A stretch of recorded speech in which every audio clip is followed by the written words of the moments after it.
প্রতিটি street food প্রেমিকদের হৃদয়ে মোমো একটি বিশেষ স্থান দখল করে আছে। বেশিরভাগ ভোজন রসিকদের জন্য মোমো প্রতিরোধ করা অসম্ভব বলে মনে হয়।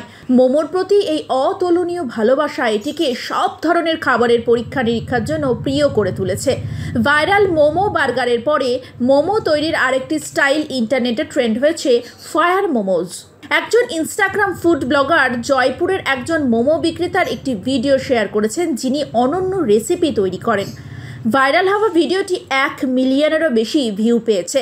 মোমো তৈরির প্রক্রিয়াটি বিক্রেতা স্টির ফ্রাইং এবং পনির মোমো দিয়ে শুরু হয়, যতক্ষণ না এগুলো কিছুটা সোনালি বাদাম হয়ে যায়। অতিরিক্ত তেল অন্য পাত্রে স্থানান্তরিত হয়। এরপরে বিক্রেতা ফ্রাইড মোমোর ওপরে কাটা বাঁধাকপি এবং সিজওয়ান চাটনি যোগ করেন।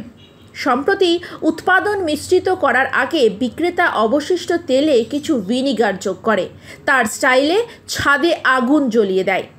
এরপরে তিনি আবার জিনিসগুলো ভাজতে শুরু করেন। মোমোগুলি মশলাদার চাটনির সঙ্গে পরিবেশন করা হয়। কি দেখে জিভে জল আসছে তো?